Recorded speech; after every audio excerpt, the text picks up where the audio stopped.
Bonjour, aujourd'hui tu vas voir qu'il est possible d'emprunter pour investir dans l'immobilier sans CDI et sans apport.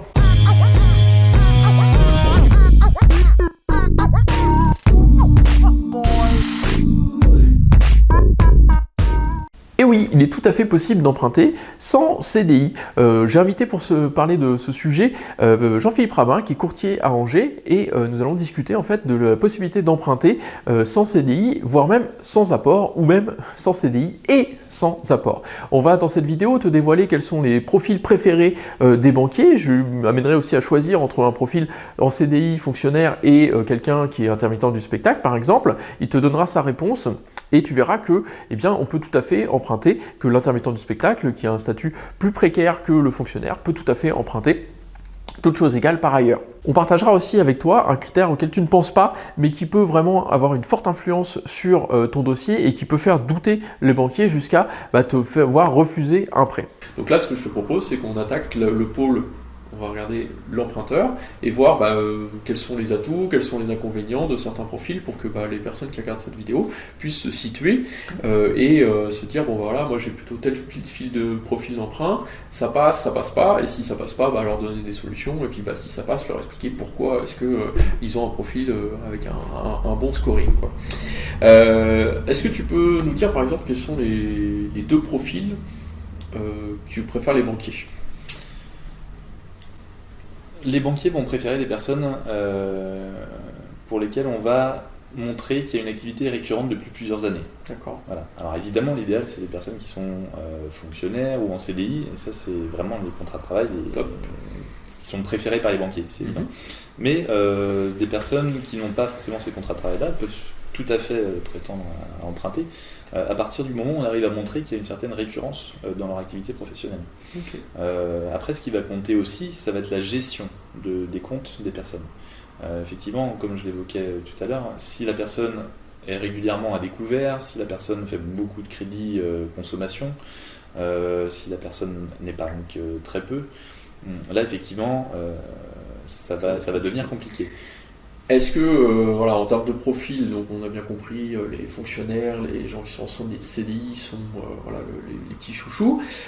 Quelqu'un qui est fonctionnaire avec en début de carrière, donc qui gagne, on va dire 1500, 1600 net, est-ce que ce dossier-là serait malgré tout, cet emprunteur-là serait privilégié par rapport à quelqu'un qui est intermittent du spectacle, on va dire, depuis 10 ans, mais qui, bon an mal an, arrive à dégager plus de salaire que notre fonctionnaire? Je sais pas, par exemple, il touche 2002 ou 2003, mais régulièrement, tu vois, sur... Je pense que le problème, du coup, n'est plus forcément dans ton cas précis, là, n'est plus forcément sur le contrat de travail, mais du coup sur le niveau de revenu, parce qu'effectivement, le niveau de revenu va permettre de faire des investissements qui vont être un peu plus importants. D'accord.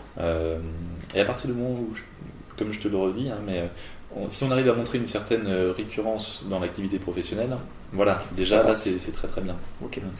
Est-ce que tu peux expliquer aux gens ce que c'est le scoring bancaire? Alors, le scoring bancaire, en fonction de chaque profil de client, de chaque type de gestion, comment vous gérez votre situation, la banque va vous attribuer une note. Voilà. Alors, très clairement, moi en tant que courtier, je n'ai pas accès à ces informations-là. C'est une question que j'allais te poser. Mais par contre, on peut tout à fait les deviner. C'est tout ce que j'ai évoqué précédemment. Ça va être l'âge, la situation professionnelle, l'endettement, les revenus, la capacité à épargner, l'épargne déjà générée. C'est tous ces éléments-là qui vont faire que la note, donc le scoring, va être plus ou moins élevé. D'accord. Est-ce que tu peux revenir sur l'âge, parce que c'est vrai qu'on a déjà parlé en introduction de tous les autres critères que tu as cités. L'âge, et là pour le coup je vais vraiment te parler d'une expérience qui est très récente. D'accord. Les banques, sur tout ce qui est investissement locatif, aiment bien les personnes, je dirais, plus ou moins jeunes. Voilà. Les personnes à l'approche de la retraite, et là c'est vraiment une expérience récente, vont être beaucoup plus frileuses, à profil je dirais quasiment équivalent, pour une raison très simple, c'est qu'au moment de la retraite, déjà il y aura une baisse de revenus, et c'est vrai que cette anticipation-là, les banques ont parfois du mal à l'appréhender. D'accord. Et ça peut être un élément qui peut être dissuasif, qui peut les dissuader de prêter.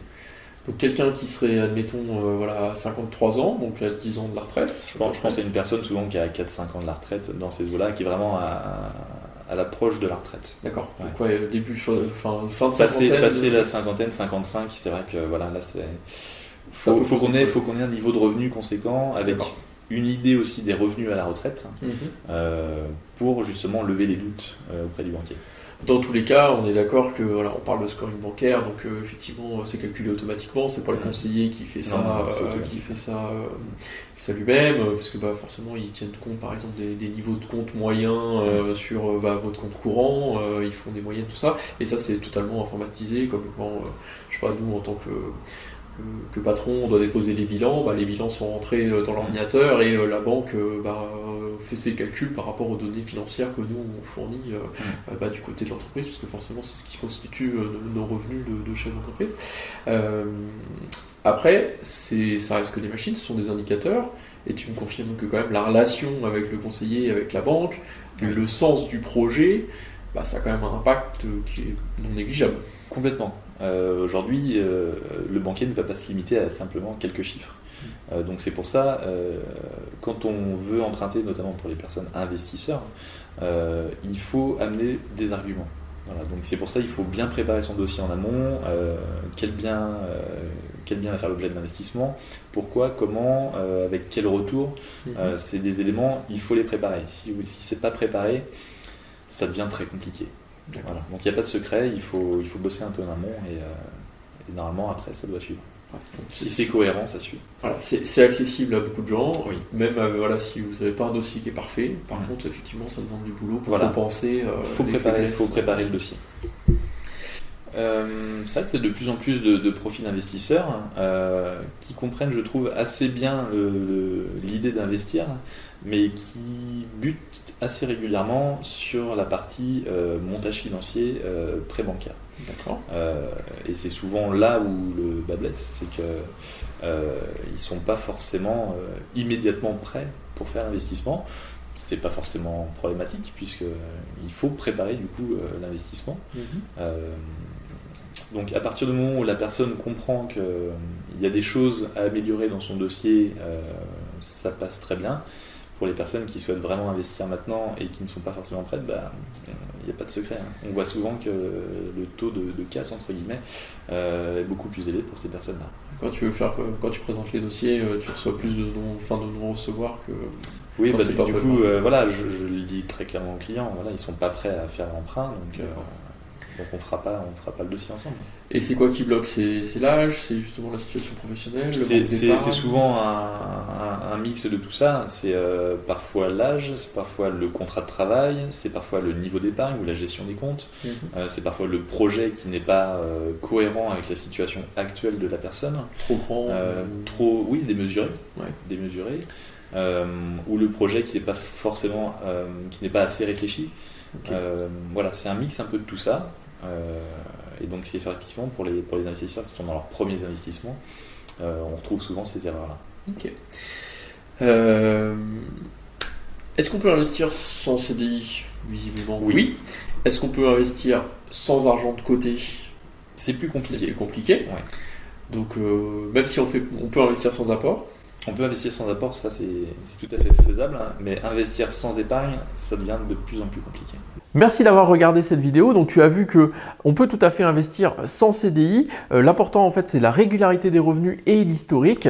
Tu peux aussi investir sans apport. Ça se fait très couramment pour l'investissement locatif puisqu'on va faire jouer l'effet de levier à son maximum à partir du moment où l'investisseur ne met pas ou peu d'import. Je te remercie d'avoir regardé cette vidéo. Tu peux contacter Jean-Philippe Rabin de ma part en utilisant le lien ci-dessous pour tous les projets d'investissement locatif ou résidence principale dans le nord de la France et au-delà de 80 000 € de financement.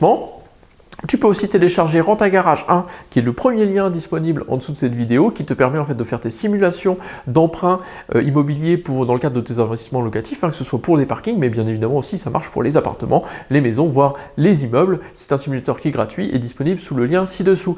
Bien évidemment, si tu as aimé cette vidéo, je t'encourage à la liker, à la partager avec quelqu'un qui pourrait aider, quelqu'un qui est sans CDI, qui est jeune, qui n'a pas d'apport. Il devrait regarder cette vidéo parce que ça peut peut lui faire débloquer en fait sa mentalité pour aller chercher du crédit et investir enfin dans le locatif. N'hésite pas à t'abonner à la chaîne aussi pour recevoir les prochaines vidéos. Je te dis à très bientôt pour une vidéo sur l'investissement locatif.